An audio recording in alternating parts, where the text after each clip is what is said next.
Trading the Zone, de Mark Douglas, Pensar como um Trader. Se me pedissem para condensar o trading na sua forma mais simples, diria que é um jogo de reconhecimento de padrões numéricos. Usamos a análise de mercado para identificar os padrões, definir o risco e determinar quando tomar mais-valias. O trade ou funciona ou não funciona. Em qualquer caso, continuamos para o trade seguinte. É tão simples quanto isto, mas certamente não é fácil. De fato, o trading é provavelmente o projeto mais difícil em que tentará ter sucesso. Não porque exija grandes conhecimentos, muito pelo contrário, mas porque quanto mais pensa que sabe, menos sucesso terá. Fazer trading é difícil porque temos de operar num estado em que não precisamos de saber. Muito embora a sua análise possa revelar-se, por vezes, perfeitamente correta. Para operar num estado em que não tem que saber, tem que gerir devidamente as suas expectativas. Para gerir devidamente as suas expectativas, tem de reordenar o seu ambiente mental para que acredite indubitavelmente nas 5 verdades fundamentais. Neste capítulo, vou dar-lhe um exercício de trading que irá integrar estas verdades sobre o mercado a um nível funcional no seu ambiente mental. Ao longo do processo, irei mostrar-lhe as 3 fases de desenvolvimento de um trader. A primeira fase é a fase mecânica. Nesta fase, um trader constrói a autoconfiança necessária para operar num ambiente sem limites, aprende a executar sem erros um sistema de trading, treina sua mente para pensar em probabilidades, as 5 verdades fundamentais, cria uma convicção forte e inabalável na sua consistência como trader. Quando tiver concluído esta primeira fase, pode depois avançar para a fase subjetiva do trading. Nesta fase, usa o que já aprendeu sobre a natureza do movimento do mercado para fazer o que pretende. Há muita liberdade nesta fase, pelo que terá de aprender a monitorizar a sua predisposição para cometer erros de trading, que são o resultado dos problemas de autoavaliação não resolvidos a que me referi no capítulo anterior. A terceira fase é a fase intuitiva. Fazer trading intuitivamente é a fase de desenvolvimento mais avançada. É o equivalente, no trading, a chegar à faixa preta nas artes marciais. A diferença é que não tentamos ser intuitivos, porque a intuição é espontânea. Não vem daquilo que sabemos a um nível racional. A parte racional da nossa mente é estruturalmente desconfiada da informação que recebe de uma fonte que não compreende. Ter a sensação que algo está prestes a acontecer é uma forma de saber muito diferente de saber racionalmente. Trabalhei com muitos traders que tinham frequentemente uma sensação intuitiva muito forte do que ia acontecer a seguir, e viam-se confrontados com a parte racional de si mesmos, que persistentemente lutava por agir de outra forma. É claro que se tivessem seguido a sua intuição, teriam experimentado um resultado muito satisfatório. Em vez disso, o resultado era normalmente muito insatisfatório, especialmente quando comparado com o que tinham percebido antes como possível. A única forma que conheço em que pode tentar ser intuitivo é trabalhando na criação de um estado mental que esteja o mais disponível possível para receber os seus impulsos intuitivos e agir com base neles. A fase mecânica. A fase mecânica do trading está especificamente concebida para construir o tipo de aptidões de trading, confiança, segurança e pensamento em probabilidades que irão compeli-lo a criar resultados sustentados. Defino resultados sustentados como uma curva de resultados em crescimento regular, mostrando perdas ligeiras, que são a consequência natural de oportunidades identificadas no mercado que não funcionaram. A não ser que descubra um padrão que vire as probabilidades de um trade ganhador a seu favor, alcançar uma curva de resultados crescente implica eliminar sistematicamente qualquer hipótese de cometer o tipo de erros que resultam do medo, da euforia ou da autoavaliação que descrevi neste livro. Eliminar os erros e melhorar o seu sentido de autoavaliação irá exigir a aquisição de aptidões que são todas de natureza psicológica. As aptidões são psicológicas porque cada uma, na sua forma mais pura, é simplesmente uma convicção. Lembre-se que as convicções determinam o nosso estado mental e moldam as nossas experiências de forma que reforçam constantemente aquilo que já acreditamos ser verdade.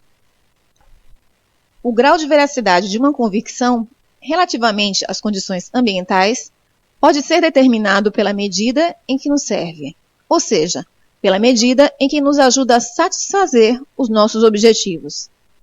Se produzir resultados sustentados for o seu objetivo principal como trader, então criar uma convicção, um conceito consciente dotado de energia que resiste à mudança e exige a expressão de que eu sou um trader consistentemente bem-sucedido, irá funcionar como a principal fonte de energia que irá gerir as suas percepções, interpretações, expectativas e ações, de modo que satisfaçam a convicção e, consequentemente, o seu objetivo.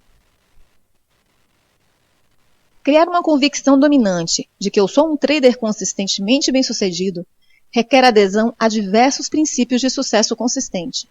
Alguns destes princípios irão, sem dúvida, entrar em conflito com alguma das convicções que já adquiriu sobre o trading. Se for o caso, então o que tem é um exemplo clássico de uma convicção que está em conflito com o desejo.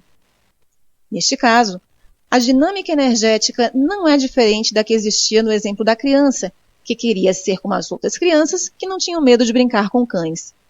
Ela queria expressar-se de um modo que considerava, pelo menos de início, praticamente impossível. Para satisfazer o seu desejo, teve de entrar gradualmente num processo ativo de transformação. A sua técnica era simples. Tentava, tanto quanto podia, concentrar-se no que pretendia e, pouco a pouco, desativava a convicção anterior, reforçando a convicção que correspondia ao seu desejo. Num determinado momento, se esse for o seu desejo, terá também de entrar gradualmente no mesmo processo de transformação para se tornar um ganhador consistente. Quando se trata de transformação pessoal, os ingredientes mais importantes são a força de vontade, a clareza do propósito e a intensidade do desejo. Em última análise, para que este processo funcione, tem de escolher a consistência em detrimento de todas as outras razões ou justificações que tenha para fazer trading. Se todos esses ingredientes estiverem presentes em grau suficiente, então, independentemente dos obstáculos internos com que seja confrontado, aquilo que deseja irá acabar por prevalecer. Observe-se a si mesmo. O primeiro passo no processo de obtenção de consistência é começar a reparar naquilo que pensa, diz e faz. Por quê? Porque tudo o que pensamos, dizemos ou fazemos como traders contribui para alguma convicção no nosso sistema mental e, por conseguinte, reforça-a. Como o processo de se tornar consistente é de natureza psicológica, não é surpresa ter que começar a prestar atenção aos seus vários processos psicológicos. A ideia é aprender a tornar-se um observador atento dos seus próprios pensamentos, palavras e atos. A sua primeira linha de defesa contra o erro do trading é dar por si mesmo a pensar sobre ele. É claro que a última linha de defesa é dar por si próprio a agir. Se não se empenhar em tornar-se um observador atento destes processos, as suas tomadas de consciência virão sempre depois da ação, normalmente quando já está num profundo estado de arrependimento e frustração. Observar-se a si mesmo de forma objetiva implica fazê-lo sem sentido de reprovação ou crítica. Isso pode não ser fácil para algumas pessoas, tendo em conta o tratamento crítico e reprovador que ao longo das suas vidas podem ter recebido de outras pessoas. O resultado é aprender a associar o erro à dor emocional. Ninguém gosta de estar no estado de dor emocional, por isso é normal evitarmos tanto quanto possível reconhecer ou encarar um erro. Não encarar os erros das nossas vidas diárias normalmente não tem as mesmas consequências desastrosas se o fizermos como traders. Se produzir resultados sustentados depende da eliminação do erro, então é uma meia-verdade dizer que terá uma grande dificuldade em atingir o seu objetivo se não conseguir reconhecer o erro. Obviamente, isto é algo que muitas poucas pessoas conseguem fazer. E explica por que razão há tão poucos ganhadores sustentados. De fato, a tendência para não reconhecer um erro é tão comum na espécie humana que nos poderia levar a pensar que é uma característica estrutural da natureza humana. Não acredito que assim seja. Nem acredito que nascemos com a capacidade de nos ridicularizarmos ou nos sentirmos inferiores por cometermos uma falha, um erro de cálculo ou um lapso. Cometer erros é uma consequência natural de estar vivo e irá continuar assim até chegarmos a um ponto em que 1. Todas as nossas convicções estejam em absoluta harmonia com os nossos desejos e 2. Todas as nossas convicções estejam estruturadas de tal forma que estejam completamente em consonância com aquilo que funciona da perspectiva do ambiente. Obviamente que se as nossas convicções não estão em consonância com aquilo que funciona da perspectiva do ambiente, o potencial para cometer erros é alto, se não for mesmo inevitável. Não conseguiremos perceber o conjunto adequado de passos a dar para alcançarmos o nosso objetivo. Pior ainda, não conseguiremos perceber que aquilo que queremos pode não ser possível, ou possível na quantidade que desejamos ou na altura em que queremos. Por outro lado, os erros que resultam de convicções em conflito com os nossos objetivos nem sempre são visíveis ou óbvios. Sabemos que irão agir como forças oponentes, expressando as suas versões da verdade sobre a nossa consciência, e podem fazê-lo de diversas formas. O mais difícil de detectar é um pensamento que distrai, que causa um lapso momentâneo da concentração. À primeira vista, isto pode não parecer significativo, mas, tal como na analogia da ponte sobre o desfiladeiro, quando está muito em risco, uma pequena distração pode resultar num erro de proporções desastrosas. Este princípio aplica-se seja ao trading, a eventos desportivos ou à programação informática. Quando o nosso propósito é claro e não é traído por qualquer energia em oposição, então a nossa capacidade de nos mantermos focados é maior e torna mais provável alcançarmos o nosso objetivo. Defini anteriormente uma atitude ganhadora como uma expectativa positiva dos nossos esforços, com uma aceitação de que quaisquer que sejam os resultados, eles são um reflexo perfeito do nosso nível de desenvolvimento e daquilo que precisamos de aprender a fazer melhor. O que distingue os atletas e os artistas consistentemente fantásticos de todos os outros é a sua nítida ausência de medo de cometer um erro. A razão por que não tem medo é que não têm razão para se sentirem inferiorizados quando cometem um erro, significando que não têm uma reserva de energia com carga negativa à espera de brotar e atacar o seu processo de pensamento consciente como um leão que espera o momento certo para atacar a sua presa. O que é que explica esta capacidade rara para ultrapassarem rapidamente os seus erros sem se autocriticarem? Uma explicação pode ser o fato de terem crescido com pais e professores incomuns, que pelas suas palavras e exemplos os ensinaram a corrigir os seus erros com amor genuíno, afeto e aceitação. Digo incomuns porque muitos de nós crescemos precisamente com a experiência oposta. Ensinaram-nos a corrigir os nossos erros com zanga, impaciência e uma nítida falta de aceitação. Com certeza que os grandes atletas, com grandes vitórias passadas, encararam os erros como forma de adquirir uma convicção de que os erros simplesmente apontam o caminho para onde precisam concentrar os seus esforços para crescerem e melhorarem-se a si mesmos. Com uma convicção como esta, não há fonte de energia com carga negativa capaz de gerar pensamentos autocríticos. No entanto, nós, que crescemos experimentando as reações negativas às nossas ações, iríamos naturalmente adquirir convicções sobre os erros. Os erros têm de ser evitados a todo custo, ou deve haver algo errado comigo se cometer um erro, ou devo ser um incompetente. Lembre-se que cada pensamento, palavra e ato reforça alguma convicção que tenhamos sobre nós mesmos. Se, por uma autocrítica negativa repetida, adquirimos uma convicção de que estragamos tudo, essa convicção irá encontrar uma forma de se exprimir nos nossos pensamentos, fazendo com que nos tornemos distraídos e com que estraguemos tudo, através das nossas palavras, fazendo-nos dizer coisas sobre nós mesmos ou sobre os outros, se observarmos as mesmas características neles, que refletem a nossa convicção e que se refletem nas nossas ações, nos nossos comportamentos, fazendo-nos comportar de forma claramente autossabotadora. Se vai ser um vencedor consistente, não pode deixar que o erro ocorra num contexto de carga negativa, como é visto pela maioria das pessoas. Tem que conseguir monitorizar-se a si mesmo de alguma forma, o que será difícil de fazer, se tiver tendência para experimentar dor emocional quando comete um erro. Se isto ocorrer, tem duas opções.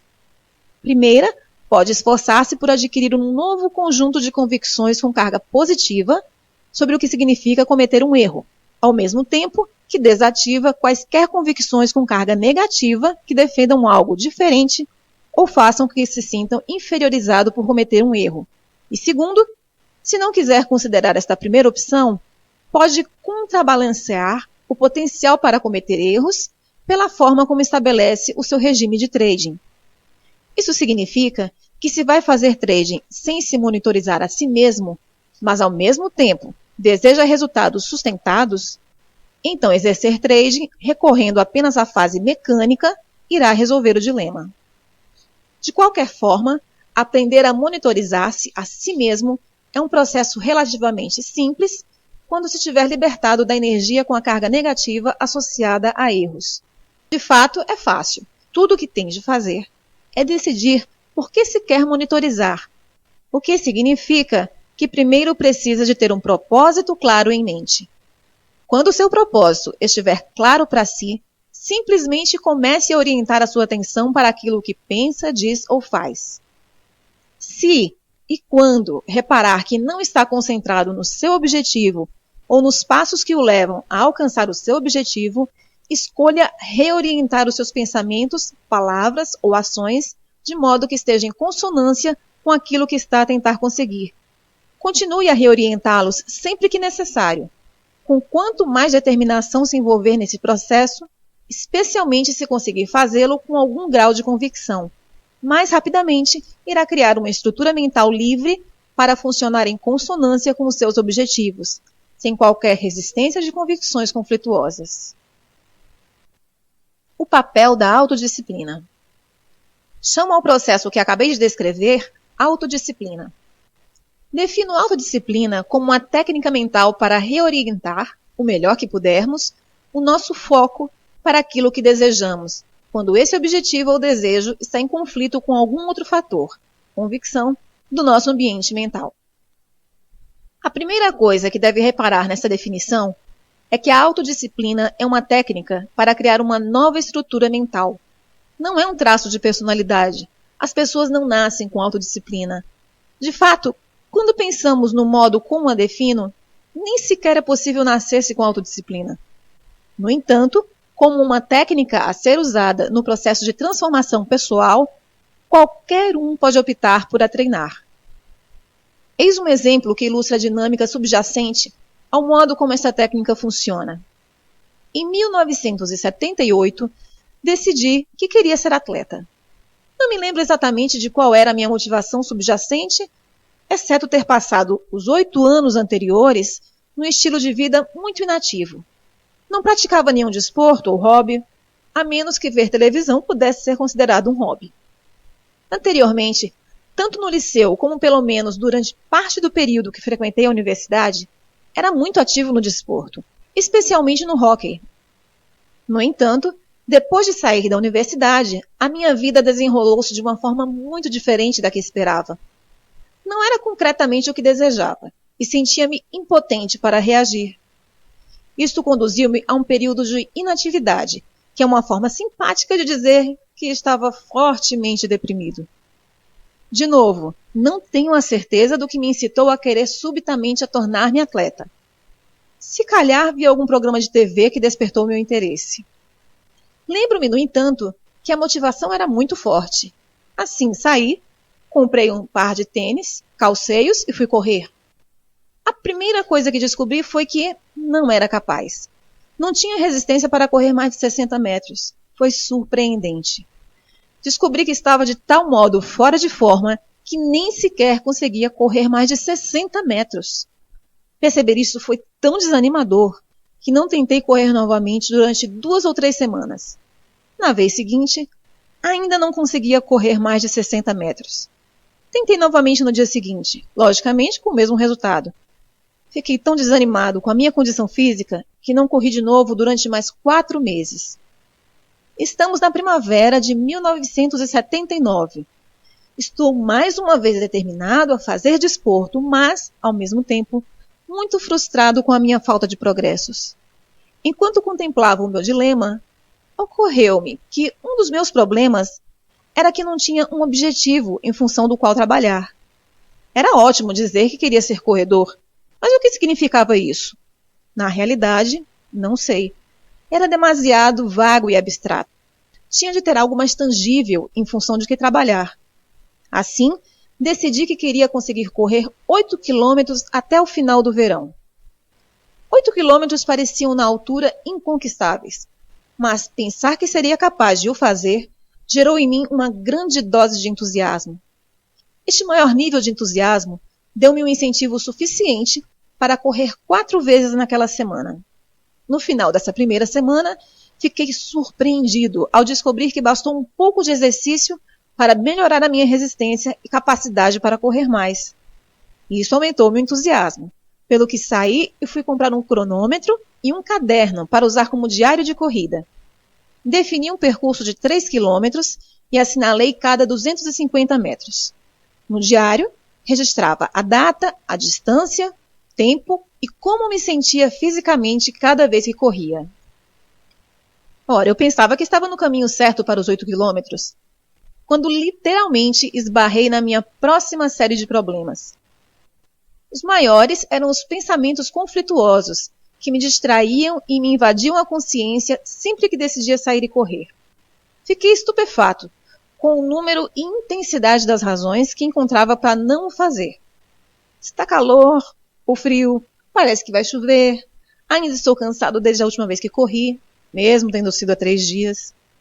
Não conheço ninguém que faz isto, ou, o mais comum, vou depois deste programa terminar. E é claro que nunca ia. Não conhecia outro modo para lidar com essa energia mental conflituosa a não ser reorientar a minha atenção consciente para aquilo que tentava conseguir. Eu queria mesmo chegar aos 8 quilômetros até o final do verão. Descobri que, por vezes, o meu desejo era mais forte do que o conflito. Em resultado, não conseguia calçar os meus tênis, sair mesmo de casa e correr. No entanto, foram mais as vezes em que os meus pensamentos contrários me deixaram parado. De fato, nas fases iniciais, estimo que 2/3 do tempo não consegui ultrapassar a energia negativa. O próximo problema que me deparei foi quando me aproximei dos 1.500 metros. Fiquei tão entusiasmado comigo mesmo que me ocorreu que iria precisar de um mecanismo adicional para me fazer chegar aos 8.000. Pensei que quando chegasse ao ponto em que não conseguisse correr 3 ou talvez 5 quilômetros, ficaria de tal modo satisfeito comigo mesmo que não iria sentir qualquer necessidade de cumprir o meu objetivo dos 8 quilômetros. Assim, estabeleci uma regra para mim mesmo. Poderia chamar-lhe a regra dos 8 quilômetros. Se eu conseguisse calçar o meu tênis e sair, apesar de todos os pensamentos conflituosos a tentarem dissuadir-me de o fazer, comprometia-me a correr pelo menos mais um passo do que da última vez. Tudo bem se corresse mais do que um passo, mas nunca podia ser menos do que um passo, seja qual fosse a razão. Acontece que nunca quebrei essa regra e no final do verão atingi os 8 quilômetros.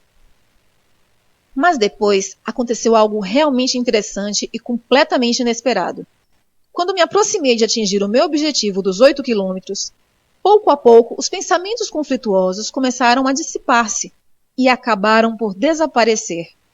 Nessa altura, descobri que se eu queria correr, era completamente livre de o fazer sem qualquer resistência mental, conflito ou pensamentos conflituosos. Considerando a luta que tinha sido, fiquei no mínimo estupefato. O resultado, Continuei a correr regularmente durante os 16 anos seguintes. Para quem está interessado, não corro tanto agora, porque há 5 anos decidi voltar a jogar novamente hóquei. E o hóquei é um esporte extremamente exigente. Às vezes jogo 4 vezes por semana.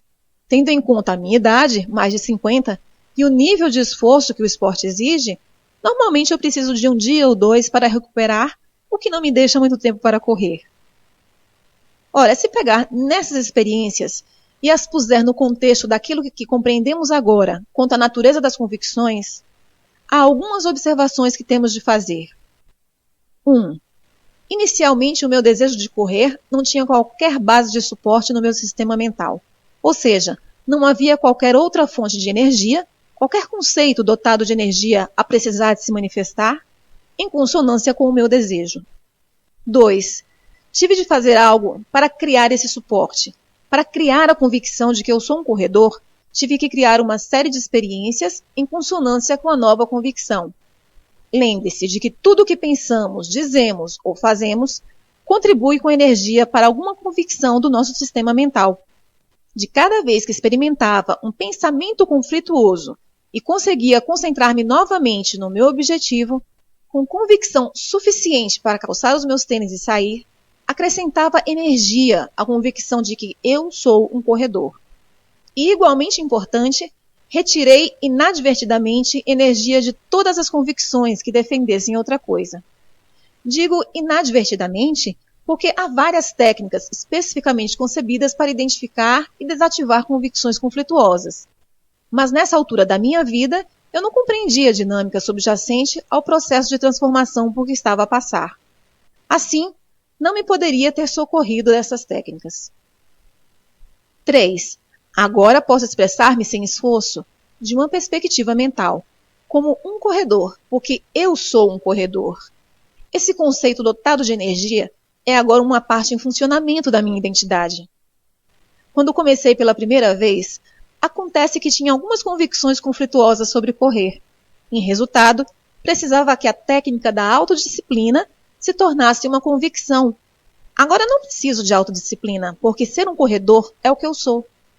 Quando as nossas convicções estão completamente alinhadas com os nossos objetivos ou desejos, não há fonte de energia conflituosa. E se não há fonte de energia conflituosa, então não há fonte de pensamentos que cause distração, desculpas, racionalizações, justificações ou erros, consequentes ou subconscientes. 4. As convicções podem ser alteradas e, se for possível alterar uma convicção, então é possível alterar qualquer convicção, se compreendermos que na realidade não estamos a alterá-la, mas somente a transferir energia de um conceito para outro, permanecendo intacta a convicção que se pretende mudar. Por conseguinte, podem existir em simultâneo no nosso sistema mental 2 convicções completamente contraditórias. Mas se tivermos retirado a energia de uma convicção e dotado totalmente de energia a outra, não existe contradição do ponto de vista funcional. Só a convicção combinada com a energia terá a capacidade para funcionar como uma força sobre o seu estado mental, sobre a sua percepção e interpretação da informação e sobre o seu comportamento. Ora, o único propósito de fazer trading mecanicamente é transformar-se a si mesmo num trader de sucesso consistente. Se houver alguma coisa no seu ambiente mental que esteja em conflito com os princípios da criação, de uma convicção de que eu sou um trader consistente bem-sucedido, então terá de empregar a técnica da autodisciplina para integrar estes princípios como uma parte dominante do funcionamento da sua identidade. Quando os princípios se tornarem quem você é, já não irá precisar de autodisciplina, porque o processo de ser consistente irá deixar de exigir esforço. Lembre-se que a consistência não é a mesma coisa que a capacidade de abrir uma ou várias posições ganhadoras, porque abrir uma posição ganhadora não exige absolutamente nenhuma aptidão. Tudo o que tem de fazer é adivinhar corretamente, o que não difere em nada de adivinhar o resultado do lançamento de uma moeda ao ar, enquanto que a consistência é um estado mental que, uma vez atingido, não irá permitir-lhe ser de qualquer outra maneira. Não terá que tentar ser consistente, porque tal decorrerá naturalmente da sua identidade. De fato, se tiver de tentar, é uma indicação de que não integrou completamente os princípios do sucesso, consistente como convicção dominante e não conflituosa. Por exemplo, predefinir o seu nível de risco é um passo no processo de ser consistente. Se for preciso qualquer esforço especial para predefinir o seu risco, se tiver de se lembrar a si mesmo conscientemente de o fazer, se experimentar quaisquer pensamentos conflituosos, no fundo tentando dissuadi-lo de o fazer, ou se encontrar numa posição em que não predefiniu o seu risco, então este princípio não é uma parte dominante do funcionamento da sua identidade. Não é quem você é. Se fosse, nem sequer lhe iria ocorrer não predefinir o seu risco. Se e quando todas as fontes de conflito tiverem sido desativadas, já que não há qualquer potencial para que seja de qualquer outra maneira, o que uma vez foi uma luta, irá acabar por não exigir esforço agora. Nessa altura, pode parecer às outras pessoas que você não é muito disciplinado, porque pode fazer algo que não considerem difícil, se não impossível. Mas a realidade é que não está a ser de modo algum disciplinado, está simplesmente a funcionar com base num conjunto diferente de convicções, que o compelem a comportar-se de um modo que está em consonância com os seus desejos, propósitos ou objetivos. Desenvolver a convicção da consistência. Criar uma convicção de que eu sou um vencedor consistente é o principal objetivo, mas, tal como a minha intenção de me tornar corredor, é demasiado ampla e abstrata para implementar sem a decompor num processo gradual. Assim, o que vou fazer é decompor essa convicção nas suas menores partes e depois dar-lhe um plano para integrar cada parte com uma convicção dominante. As seguintes subconvicções são as componentes básicas que fornecem a estrutura elementar do significado de ser um vencedor consistente. Eu sou um vencedor consistente porque 1. Identifico objetivamente as minhas oportunidades. 2. Predefino o risco de cada trader. 3. Aceito completamente o risco e estou disposto a fechar a posição se o mercado se virar contra mim. 4. Ajo sobre as minhas oportunidades sem reservas ou hesitações. 5. Tomo os meus lucros quando o mercado me disponibiliza dinheiro. 6. Monitorizo continuamente a minha susceptibilidade para cometer erros. 7. Compreendo a absoluta necessidade destes princípios de sucesso consistente e, por conseguinte, nunca os violo. Estas convicções são os 7 princípios da consistência. Integrar estes princípios no seu sistema mental a um nível funcional exige que crie propositadamente um conjunto de experiências que estejam em consonância com eles. Isso não difere em nada da criança que queria brincar com cães ou do meu desejo de ser corredor. Antes de conseguir brincar com o cão, a criança teve primeiro que fazer várias tentativas para se aproximar de um cão. No final, quando o peso preponderante da energia no seu sistema mental foi transferido, conseguiu brincar com cães sem qualquer resistência interna. Para me tornar um corredor, tive de criar a experiência de correr contra tudo dentro de mim, a defender o contrário. No final, à medida que a energia era transferida para esta nova definição de mim mesmo, correr tornou-se uma expressão natural da minha identidade. É óbvio que aquilo que estamos a tentar conseguir é muito mais complexo do que tornar-se um corredor ou afagar um cão, mas a dinâmica subjacente a esses processos é idêntica. Comecemos com um objetivo específico. O primeiro princípio da consistência é a convicção de que eu identifico objetivamente as minhas oportunidades. A palavra-chave aqui é objetivamente. Ser objetivo significa que não é possível definir, interpretar e, por conseguinte, interpretar qualquer informação do mercado como negativa ou positiva. A forma de ser objetivo é operar com base em convicções que mantêm neutras as nossas expectativas e ter sempre em conta forças desconhecidas. Lembre-se que tem de treinar especificamente a sua mente para ser objetiva e ficar concentrada no fluxo de oportunidades do momento presente. As nossas mentes não estão naturalmente programadas para pensar deste modo. Assim, para sermos observadores objetivos, temos de aprender a pensar do ponto de vista do mercado, onde há sempre forças desconhecidas, traders, à espera de agir sobre o movimento dos preços. Por conseguinte, da perspectiva do mercado, cada momento é verdadeiramente único, embora o momento possa parecer, soar ou ser sentido exatamente como algum outro momento passado, registrado no seu banco de memórias. No instante em que decide, ou considera que sabe o que vai acontecer a seguir, irá automaticamente esperar acertar. No entanto, aquilo que sabe, pelo menos ao nível racional de pensamento, só pode ter em conta o seu passado, que pode não ter qualquer relação com aquilo que está realmente a acontecer do ponto de vista do mercado. Nessa altura, qualquer informação do mercado que não esteja em consonância com a sua expectativa tem o potencial para ser interpretada como ameaçadora. Para evitar sofrer, a sua mente irá automaticamente compensar, com mecanismos de proteção conscientes e subconscientes, quaisquer diferenças entre aquilo que espera e aquilo que o mercado está a oferecer.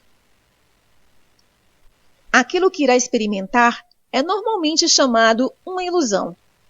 Num estado de ilusão, não somos objetivos, nem estamos ligados ao fluxo de oportunidades do momento presente. Em vez disso, tornamos-nos suscetíveis de cometer todos os erros de trading típicos. Hesitar, agir precipitadamente, não predefinir o risco, definir o risco, mas recusar a aceitar a perda, e manter aberta uma posição que vai agravar a perda, sair demasiado cedo de uma posição a ganhar, não pegar lucros, entrar em perdas numa posição que já tinha ganhos, alterar uma ordem de stop para um ponto mais perto do ponto de entrada, ficar de fora temporariamente e observar o mercado a transacionar novamente ao seu favor, ou entrar numa posição demasiado grande em relação ao capital. As 5 verdades fundamentais sobre o mercado irão manter neutras as suas expectativas, focar a sua mente no fluxo de oportunidades do momento presente, ao dissociar o momento presente do passado, e, por conseguinte, eliminar o seu potencial para cometer estes erros. Quando parar de cometer erros de trading, irá começar a confiar em si mesmo. À medida que o seu sentido de autoconfiança aumentar, também irá aumentar a sua segurança. Quanto maior for a sua segurança, mais fácil será executar os seus trades, agir sobre as suas oportunidades sem reservas ou hesitações. As 5 verdades irão também criar um estado mental em que irá genuinamente aceitar os riscos de trading.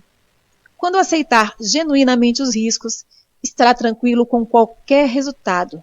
E quando estiver tranquilo com qualquer resultado, irá experimentar um estado mental despreocupado e objetivo, em que se disponibiliza para perceber e agir sobre qualquer coisa que o mercado lhe estiver a oferecer, do ponto de vista do mercado, num determinado momento presente.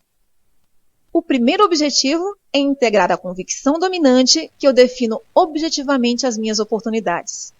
O desafio agora é: como chegar lá? Como é que se transforma numa pessoa que pensa consistentemente da perspectiva do mercado?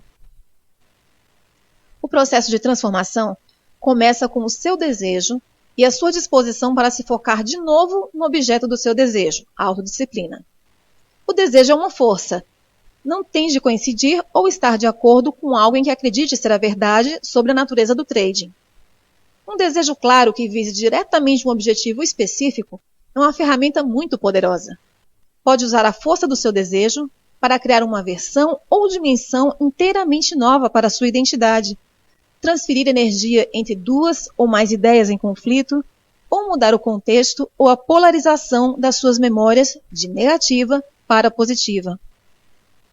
Tenho a certeza que conhece a expressão decida-se.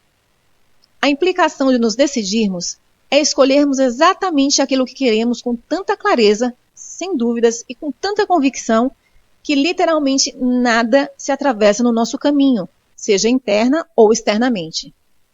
Se houver força suficiente por detrás da nossa resolução, é possível experimentar uma grande mudança na nossa estrutura mental, praticamente de forma instantânea. Desativar conflitos internos não é uma questão de tempo. é um desejo centrado na finalidade, embora possa ser preciso uma quantidade considerável de tempo para chegar ao ponto em que realmente nos decidimos. De outro modo, na ausência de uma clareza e uma convicção extremas, a técnica da autodisciplina, com o tempo, irá fazer esse trabalho bastante bem, se é claro, estiver disposto a usá-la. Para lá chegar, tem de decidir com o máximo de convicções e clareza que, acima de outra coisa qualquer, deseja a consistência, o estado mental de confiança, segurança e objetividade do seu trading. Isso é necessário, porque se for como a maioria dos traders, irá enfrentar algumas forças conflituosas muito temíveis. Por exemplo, se tem estado a fazer trading para se sentir bem com a euforia de pegar um grande movimento, para impressionar sua família e amigos, para ser um herói, para satisfazer uma dependência econômica, para acertar nas suas previsões ou por qualquer outra razão que não tenha nada a ver com ser consistente, então irá descobrir que a força destas outras motivações irá não só agir como um obstáculo, dificultando muito o exercício de trading que estou prestes a dar-lhe, mas podia muito bem ser suficientemente forte para o impedir de fazer sequer o exercício. Lembra-se da criança que não tinha desejo de ser como as outras crianças e interagir com cães? No fundo, decidiu viver com a contradição ativa, a sua convicção minimamente dotada de carga positiva de que nem todos os cães são perigosos e a sua convicção elementar, dotada de carga negativa, de que todos os cães são perigosos. Teve a capacidade de ver cães brincalhões, mas ao mesmo tempo considerou impossível interagir com eles. A menos que deseje mudá-lo, o desequilíbrio de energia entre estas duas convicções irá permanecer exatamente como está durante toda a sua vida.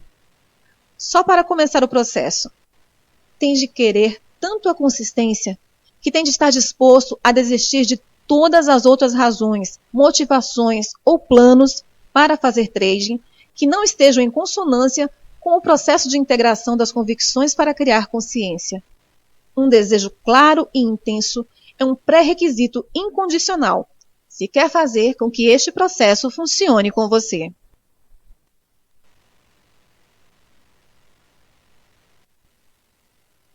Trading the Zone, de Mark Douglas. Capítulo 11. Segunda parte. Exercício. Aprenda a fazer trading como os cassinos. O objetivo deste exercício é convencer-se a si mesmo que o trading é só um simples jogo de probabilidades, números, não muito diferente de puxar a alavanca de uma slot machine. Ao nível micro, os resultados individuais são ocorrências independentes e aleatórias em relação umas às outras. Ao nível macro, os resultados de uma série de trades irão produzir resultados sustentados. Do ponto de vista das probabilidades, isto significa que, em vez de ser uma pessoa a jogar numa slot machine, como trader, você é o próprio cassino. Se 1. Tiver um sistema que coloque as probabilidades de sucesso a seu favor. 2. Conseguir pensar o trading de forma adequada, as 5 verdades fundamentais. E 3. Conseguir fazer tudo o que precisa durante uma série de trades. Assim como os donos dos cassinos, irá controlar o jogo e ser um vencedor consistente. Preparar o exercício. Escolha um mercado. Pode negociar em ações ou contratos de futuros, não importa qual, desde que tenha a liquidez necessária e respeite os requisitos para transacionar pelo menos 300 ações ou 3 contratos de futuros por trade. Escolha um conjunto de variáveis de mercado que definam uma oportunidade. Pode ser o sistema de trading que queira.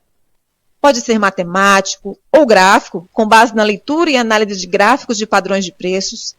Não importa se o sistema é concebido por si ou não, nem tem de perder muito tempo ou ser meticuloso a descobrir ou desenvolver o melhor sistema ou o sistema certo.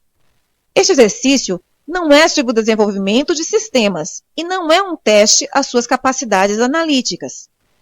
De fato, as variáveis que escolhe podem até ser consideradas medíocres pelos padrões da maioria dos traders, porque aquilo que vai aprender ao fazer esse exercício não depende do fato de ganhar ou não dinheiro na realidade. Se considerar este exercício um investimento de formação, irá reduzir o tempo e esforço que possa gastar, noutras circunstâncias, a encontrar as oportunidades mais lucrativas. Não farei quaisquer recomendações especiais quanto ao sistema ou variáveis que deve usar, porque parto do princípio que a maioria das pessoas que lê este livro já tem algum grau de conhecimento de análise técnica. Há centenas de livros disponíveis sobre o tema. Qualquer que seja o sistema que escolha, tem de estar conforme com as seguintes especificações. Abrir uma posição, as variáveis que usa para definir a sua oportunidade têm de ser muito precisas. O sistema tem de ser concebido de modo a que não seja preciso tomar quaisquer decisões subjetivas ou emitir opiniões sobre se a sua oportunidade existe ou não. Se o mercado estiver alinhado de acordo com as variáveis rígidas do seu sistema, então tem um trade. Se não, não tem um trade. Ponto final. Nenhum outro fator externo ou aleatório pode entrar na equação. Saída em stop loss. As mesmas condições aplicam-se para a saída de um trade que não está a funcionar.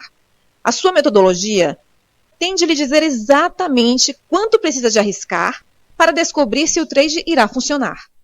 Há sempre um ponto ótimo em que a possibilidade de um trade não funcionar é tão reduzida, especialmente em relação ao potencial de ganho, que é preferível aceitar a perda e limpar a mente para agir sobre a oportunidade seguinte. Deixe a estrutura do mercado determinar onde é esse ponto ótimo, em vez de gastar uma quantidade incerta de dinheiro a arriscar num trade. Em qualquer caso, seja qual for o sistema que escolher, tem de ser absolutamente exato, não permitindo qualquer tomada de decisão subjetiva. De novo, nenhuma variável externa ou aleatória pode entrar na equação. Período de tempo. A sua metodologia de trading pode ser aplicada a qualquer período de tempo que lhe convenha, mas todos os seus sinais de entrada e saída têm de ser baseados no mesmo período de tempo. Por exemplo, se usar variáveis que identificam um padrão especial de suportes e resistências num gráfico de barras, num período de 30 minutos, então os seus cálculos de risco e de objetivos de lucro também têm de ser determinados para o mesmo período de tempo. No entanto, fazer trade num determinado período de tempo não o impede de usar outros períodos como filtros.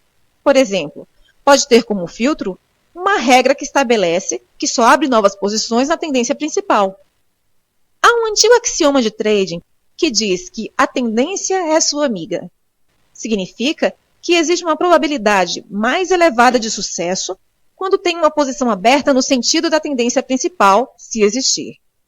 De fato, o trade com menos risco, com maior probabilidade de sucesso, ocorre quando compra numa tendência altista ou vende numa tendência de queda do mercado.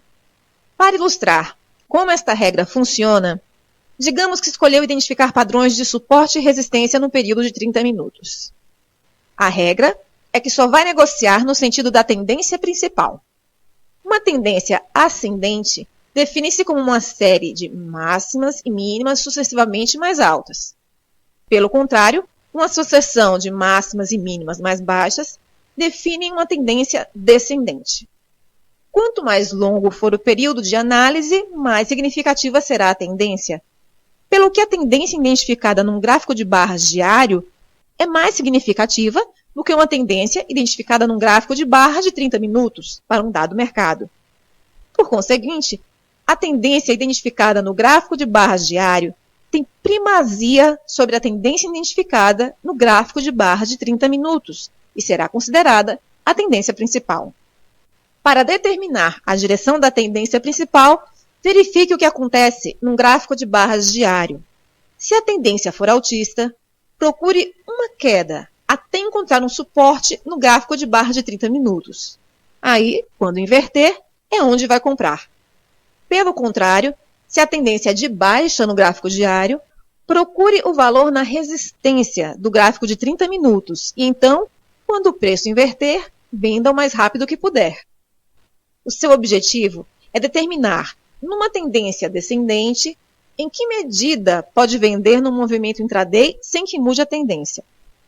Numa tendência altista, o seu objetivo é determinar em que medida pode comprar no movimento intraday sem que mude a tendência. Normalmente, há muito pouco risco associado a estes pontos de suporte e resistência intraday, porque não temos de deixar o mercado ultrapassá-los muito para que nos diga que um determinado trade não está a funcionar. Profit taking, tomar mais-valias.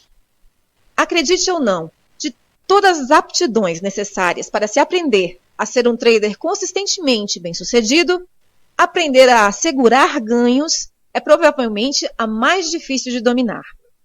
Entram na equação uma profusão de fatores pessoais e psicológicos, frequentemente muito complicados, ao que acrescenta a eficácia da nossa análise de mercado. Infelizmente, destrinchar esta complexa matriz de questões vai muito além do âmbito deste livro. Saliento isto para que aqueles que pensem agredir-se a si próprios por fazerem um negócio menos vantajoso do que o esperado, possam relaxar e deixar de se criticarem. Mesmo depois de ter adquirido todas as outras aptidões, pode ser preciso muito tempo para dominar esta. Não desespere.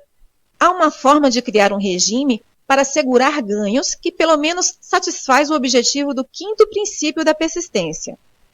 Tomo os meus lucros quando o mercado me disponibiliza dinheiro. Se vai criar uma convicção de que é um vencedor consistente, então terá de criar experiências que correspondam a essa convicção. Como o objeto da convicção é ganhar consistentemente, o modo como realiza ganhos num trade ganhador é de suprema importância. Esta é a única parte do exercício em que terá algum grau de arbítrio sobre o que fazer. A premissa subjacente é que, num trade ganhador, nunca sabemos até que ponto o mercado vai. Os mercados raramente vão diretamente para cima ou para baixo. Normalmente, os mercados sobem, depois corrigem um pouco desse movimento ascendente, ou descem e depois corrigem um pouco desse movimento descendente. Estas correções podem dificultar muito a permanência num trade ganhador.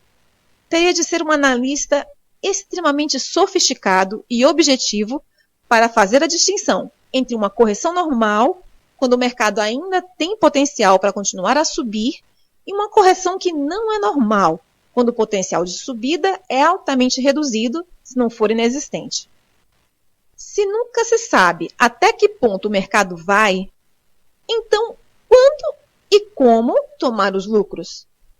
A questão é qual a sua capacidade para ler o mercado e escolher os pontos em que é mais provável parar. Se não tem objetivamente esta capacidade, o melhor a fazer é dividir a sua posição em terças ou quartas partes e ir saindo regularmente da sua posição à medida que o mercado se movimenta a seu favor. Se está a transacionar contratos de futuros, isso significa que a sua posição mínima para um trade é de pelo menos 3 ou 4 contratos. Para ações, a posição mínima é qualquer número de ações que seja divisível por 3 ou por 4. Esta é a forma como faço o escalonamento de uma posição ganhadora. Quando comecei a fazer trading pela primeira vez, especialmente durante os primeiros 3 anos, de 1979 a 1981, eu analisava de forma meticulosa e regular os resultados das minhas atividades. Uma das coisas que descobri foi que raramente alcançava um stop loss sem que o mercado fosse primeiro um pouco na minha direção. Em média, perdia em apenas 1 em cada 10 operações. Das outras 25 a 30% de posições que acabavam perdedoras, o mercado ia geralmente 3 ou 4 ticks na minha posição antes de inverter e tocar o stop que tinha definido. Calculei, então, que se me habituasse a retirar pelo menos 1/3 da minha posição original de cada vez que o mercado avançava 3 ou 4 ticks a meu favor, no final do ano, os ganhos acumulados eram suficientes para cobrirem as minhas despesas.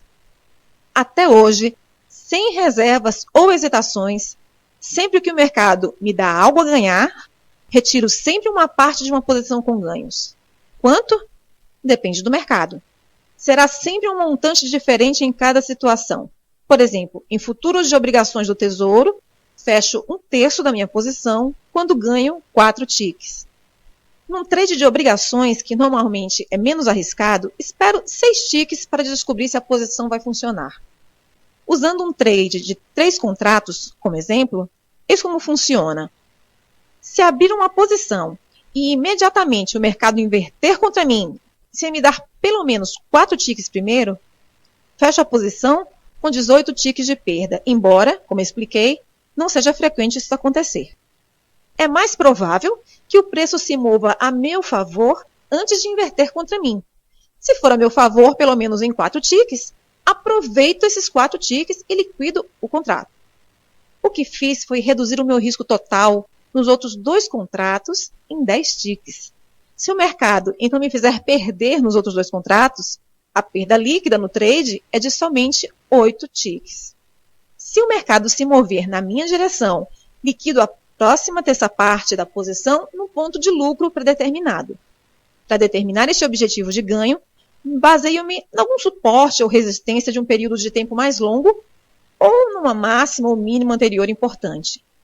Ao realizar o segundo terço dos meus ganhos, também movo o stop loss para o meu ponto de entrada original. Agora eu tenho um lucro líquido com o trade, aconteça o que acontecer com o último terço da posição. Ou seja, agora tenho uma oportunidade sem risco. Não posso aumentar suficientemente o tamanho das palavras desta página para realçar como é importante que experimente um estado de oportunidade sem risco. Quando cria uma situação em que há uma oportunidade sem risco, não há forma de perder, a menos que aconteça algo extremamente fora do comum, como um movimento brusco de preços que gere um gap ultrapassando o seu preço de saída.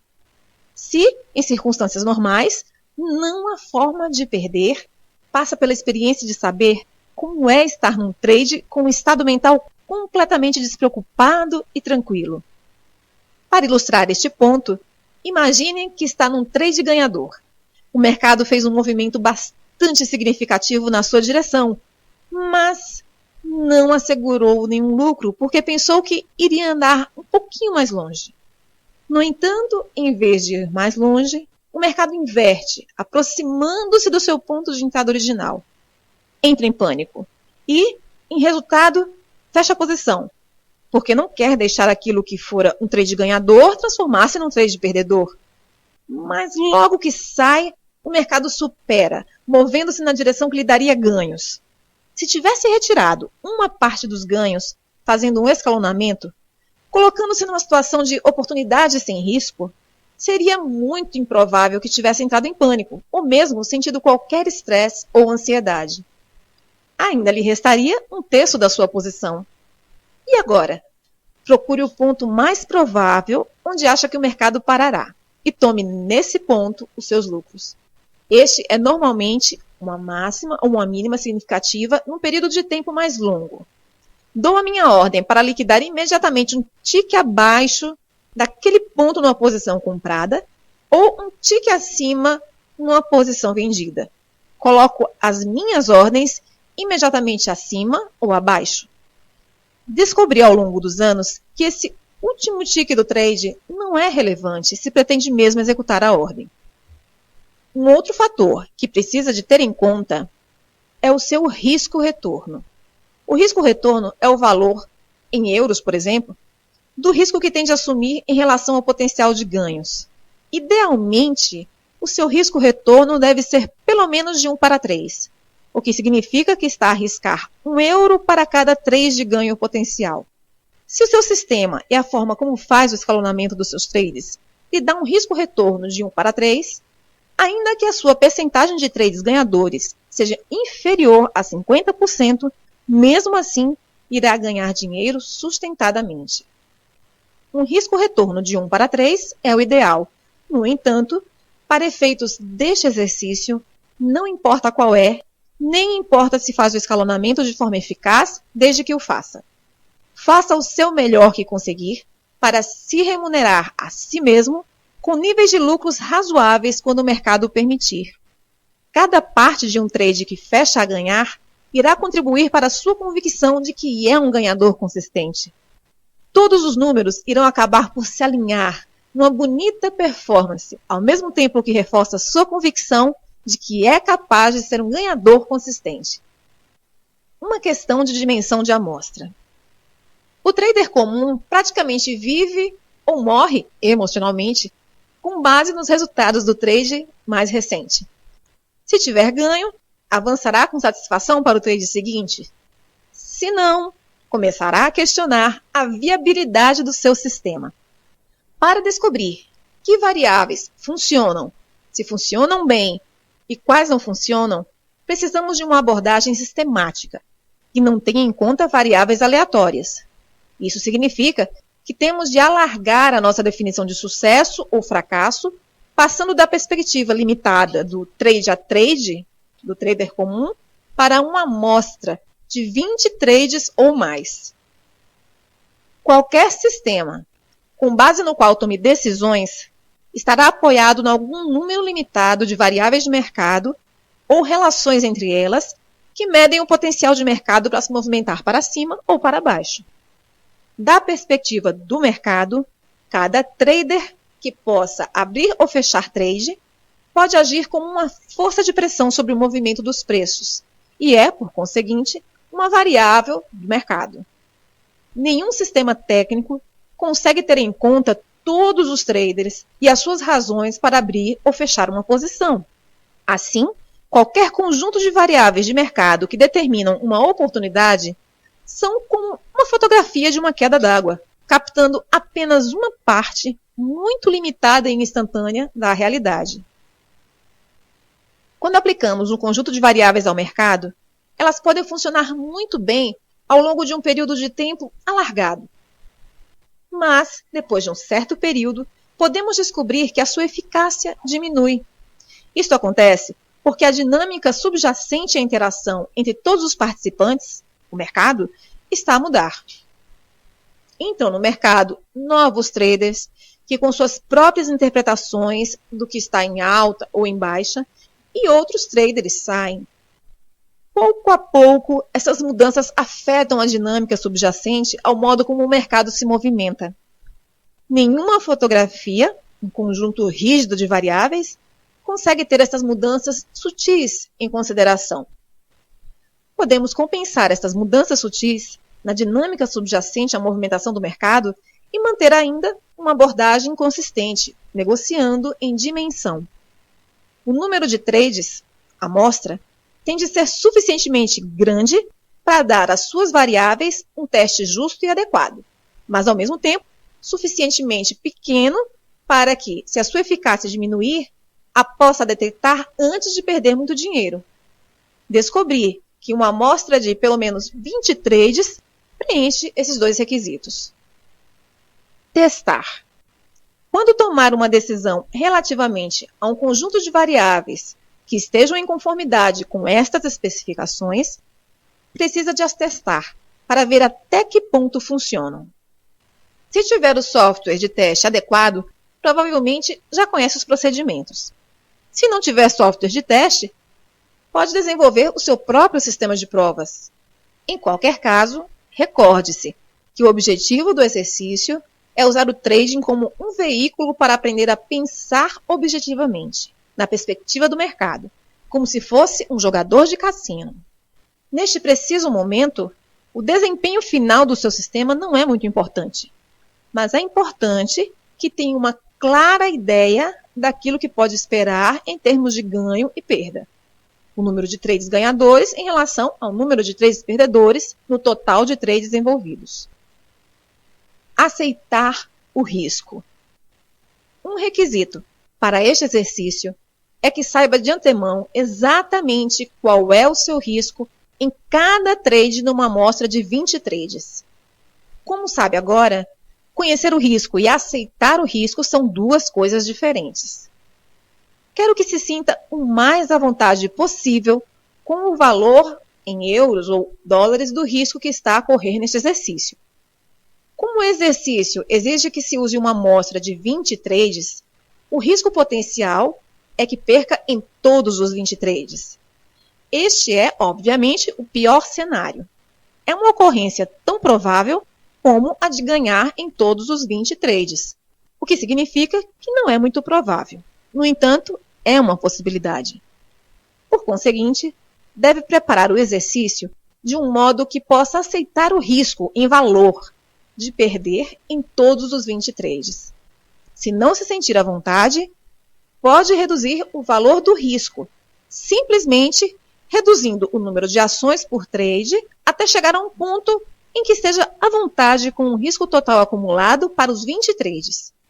O que não quero que faça é que mude os parâmetros de risco estabelecidos para satisfazer os seus níveis de conforto. Só mude a variável se for necessário num contexto de análise técnica. Se tiver feito todo o possível para reduzir a sua posição e descobrir que ainda não está à vontade com o valor acumulado de perder nos 20 trades, sugiro que faça o exercício com uma conta demo. Com uma conta destas, tudo sobre o processo de realizar e abandonar trades é exatamente o mesmo como se tratasse de uma conta real, exceto o fato de os traders serem virtuais. Assim, não tem na realidade qualquer dinheiro em risco. Estas contas são uma excelente ferramenta para praticar em tempo real em condições de mercado reais. Fazer o exercício. Quando tiver um conjunto de variáveis concordantes com as especificações descritas, souber exatamente o que cada trade vai custar para descobrir se vai funcionar, tiver um plano para assegurar ganhos e souber o que pode-se esperar dos seus ganhos-perdas para a sua amostra, então está pronto para começar o exercício. As regras são simples. Opere com o seu sistema exatamente como o concebeu. Isto significa que tente se comprometer a transacionar pelo menos nas próximas 20 ocorrências dos seus indicadores de oportunidade, não somente no próximo trade ou no próximo par de trades, mas em todos os 20, aconteça o que acontecer. Não se pode desviar, nem se deixar influenciar por quaisquer outros fatores externos ou mudar as variáveis até ter concluído os 20 trades. Ao preparar o exercício com as variáveis rígidas e relativamente fixas que definem o seu sistema e com o compromisso de executar cada trade da sua amostra, criou um regime de trading que replica o modo como um cassino funciona. Por que é que cassinos ganham dinheiro consistentemente num acontecimento que tem um desfecho aleatório?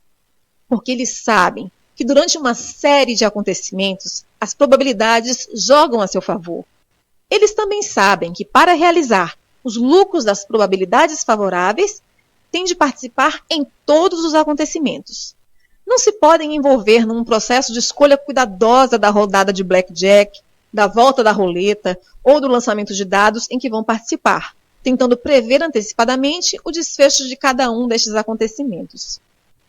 Se acreditar nas 5 verdades fundamentais e se acreditar que o trading é somente um jogo de probabilidades não muito diferente de puxar a alavanca de um slot machine, então irá considerar que este exercício não exige esforço, porque o seu desejo de cumprir o compromisso de executar cada trade da amostra e a sua convicção quanto à natureza probabilística do trading estarão em perfeita harmonia. Em resultado, não sentirá medo, resistência ou pensamentos desviantes, o que poderia então impedir de fazer exatamente o que precisa de fazer, quando precisa de o fazer, sem reservas ou hesitações? Nada. Por outro lado, se ainda não lhe ocorreu, este exercício vai criar uma colisão frontal entre o seu desejo de pensar objetivamente em probabilidades e todas as forças dentro de si que estão em conflito com este desejo. A dificuldade de realizar este exercício é proporcional à intensidade com que estes conflitos existam na sua mente. Numa medida ou noutra, irá experimentar exatamente o oposto daquilo que descrevi no parágrafo anterior.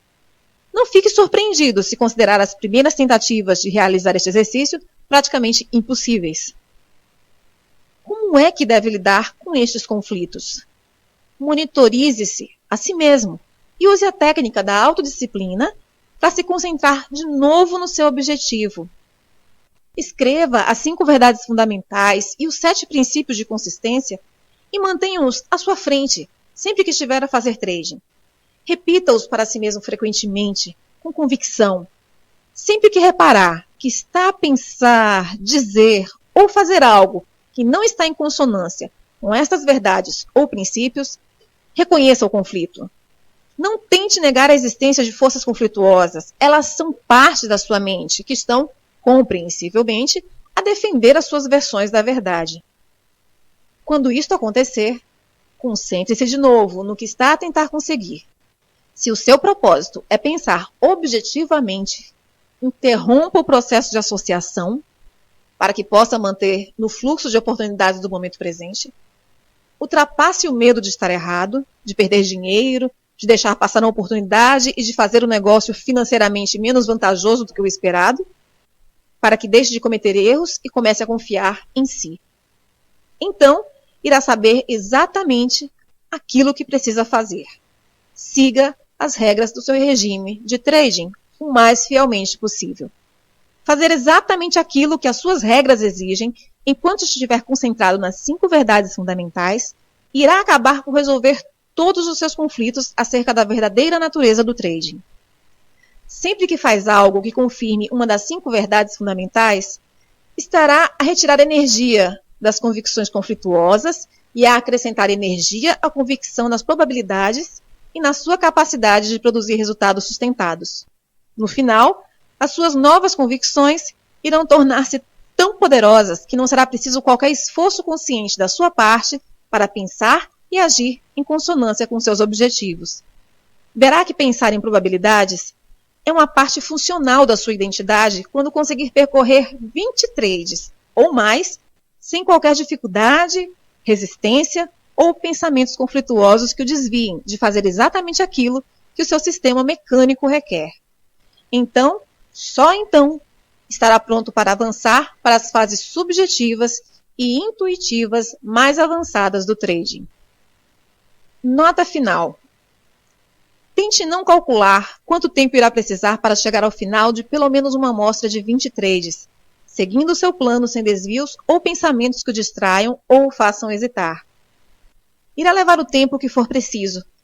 Se quisesse ser um jogador de golfe profissional, não seria estranho ter de bater 10.000 ou mais bolas até que a combinação precisa de movimento da tacada estivesse tão bem enraizada na sua memória muscular que já não tivesse que pensar sobre eles conscientemente? Quando está a dar tacadas em bolas de golfe, não está a jogar contra ninguém ou a tentar vencer o grande torneio. Falo porque acredita que a aquisição de aptidões e a prática irão ajudá-lo a vencer. Aprender a ser um ganhador consistente como trader é exatamente a mesma coisa. Desejo-lhe muita prosperidade e, ia dizer, boa sorte. Mas não precisa de sorte se trabalhar para adquirir as aptidões adequadas.